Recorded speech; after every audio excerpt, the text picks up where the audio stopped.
This is the Barbados Today afternoon news for Thursday, March 22nd. Thank you for joining us. I am Mary-Claire Williams. Our top story this afternoon, a landslide victory for Antigua in yesterday's election. The Antigua and Barbuda Labour Party won 15 of the 17 seats in Parliament.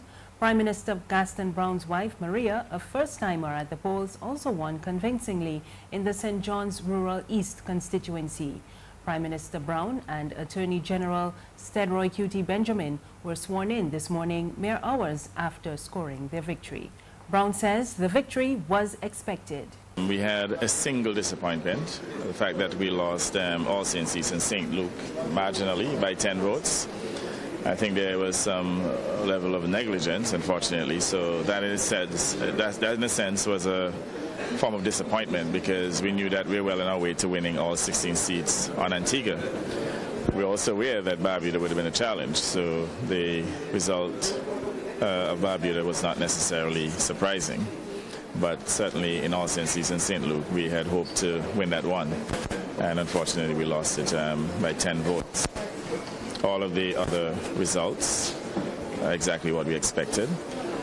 We knew that we ran a very good campaign. We ran a strategic campaign, and by the time we got started, we had created an unassailable lead, and there was no way that it would have been able to catch up. So from that standpoint, the results were expected. We knew it would have been a landslide. We knew potentially we could have taken all 17, but would have conceded that Barbuda would have been a challenge. The Prime Minister also told the media he is hoping that the opposition can offer strong representation despite holding only one seat in Parliament.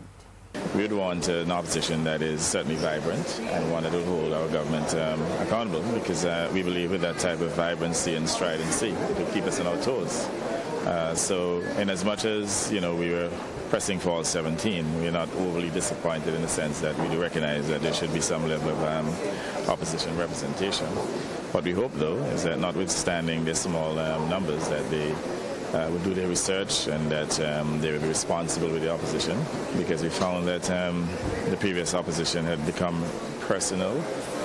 Their speciality was in character assassination. They had become extremely rabid, and I think they were just determined to tear down the image of certain individuals within the country, including myself. Meanwhile, back at home, Barbadians continue to await the announcement of this year's election date from Prime Minister Frendel Stewart. And the Supreme Court will hear on April 9 government's appeal of the recent ruling that cleared the way for Commonwealth citizens to vote in the next election in Bridgetown. Lawyers for people who sued the state over their rights to vote are hoping for a quick ruling. Attorneys representing all sides appeared before the Justice of Appeal, Andrew Burgess, yesterday during a procedural exercise. The Assistant Superintendent of Criminal Investigations Unit, Jefferson Clark, is warning companies and individuals to be on the lookout in light of what appears to be an increase in criminal activity. He says it particularly relates to check fraud, and other areas of concern include skimming, phishing, and credit card fraud. Check fraud is still a big issue in Barbados. We're seeing a lot more sophistication, though, in the types of fraud where people are actually using information from legitimate businesses and making checks that purport to be from that business place. And we're seeing large checks sometimes over $100,000, and that's something that is new.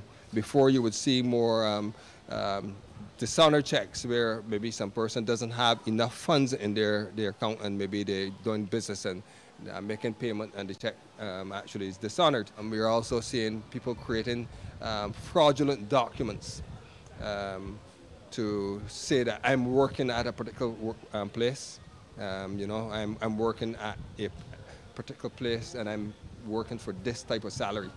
And that information is then used maybe to a financial institution to get loans.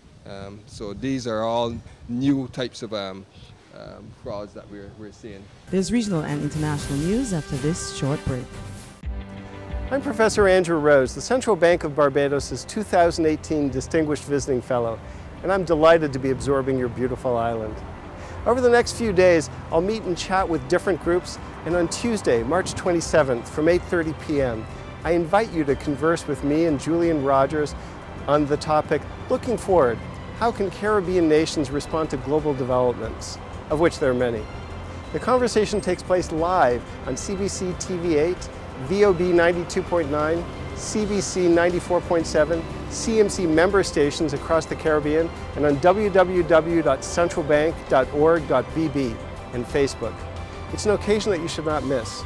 Tune in.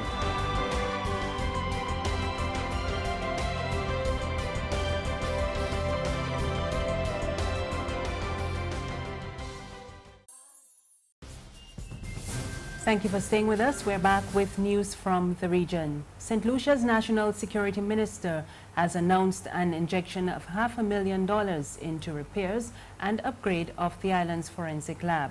This as authorities in Castries continue to boost their crime-fighting capabilities. We get the details in this report from HTS News. The St. Lucia Forensic Laboratory marks the first anniversary of its reopening on February 27th. And since its reopening, Senator Herman Gil-Francis says the crime lab has been performing commendably. He pointed to headway being made in a number of cases, including the infamous Sadia Byron murder case.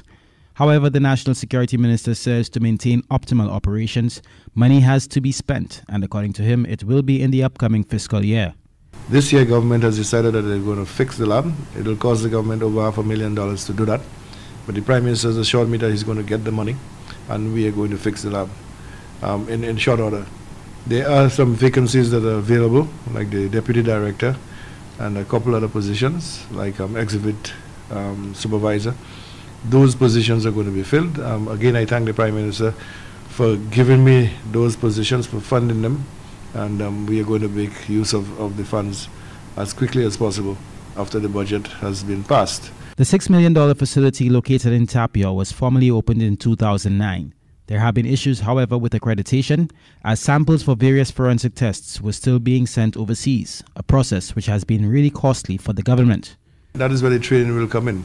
There's a young lady at the lab, her specialty is serology, so we want to send her out as quickly as possible so that she can get the training needed, that she can come back here and we can start doing our own DNA analysis. I'm looking at contacting some of our experts in the lab. There's a particular gentleman that I will be having discussion with him so that I can use him as a consultant for at least a year to teach persons on things like trace evidence and management of the lab facility. So we are going to be spending a lot of time and money for the forensic lab. The National Security Minister will be paying an official visit to Taiwan in May. He told News Force that he plans on holding dialogue with his Taiwanese counterparts on ways in which Taiwan can provide training to employees of the crime lab through an internship.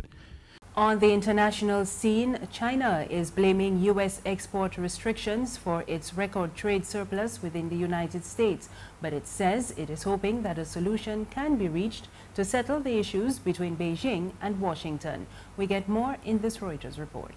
Trump tariffs to directly punish China may be on their way, but Beijing says it isn't backing down. According to a White House official, Trump will sign a presidential memo, quote, targeting China's economic aggression around noon on Thursday. That's raising fears the world's two largest economies may be sliding towards a trade war. Ahead of the signing, Beijing pushed back, calling Washington a repeat abuser of trade rules and saying it was America who had seriously damaged the fair nature of international trade. This comes after China won a dispute with the U.S. on Wednesday over solar panel and steel tariffs dating back to the Obama era. China has repeatedly said it does not want to fight a trade war, but has promised to retaliate on Trump's tariffs, potentially targeting American agriculture. Reuters' Tony Monroe reports from Beijing.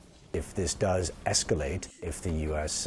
really goes after China with tariffs and measures that go beyond tariffs, really, then certainly there could be an impact that is significant, but it's really too early to know just how significant that could be. Short of retaliating, China could seek to negotiate or to make concessions that would somehow placate the U.S. side. But having said that, Washington does seem quite determined to follow through on some kind of action here. Trump has taken a hard line on trade. He's abandoned a 14-country Pacific Trade Pact and threatened to pull out of NAFTA with Canada and Mexico. Officials were unclear just how big Thursday's tariffs may be, but sources earlier put the number at $60 billion worth of products. They say it'll likely target China's high-tech sector, but could also crack down on Chinese investment in the U.S. or everyday items like clothing and shoes. That's news this afternoon. Remember, you can get more on our website, www.barbadostoday.bb. You can also subscribe to our e-paper, email updates, and like us on Facebook. We're on Izumi Media in bus terminals and on Screenplay at supermarkets and gas stations near you. You can also find us on Mix 96.9 FM. I am Marie Claire Williams. Good afternoon.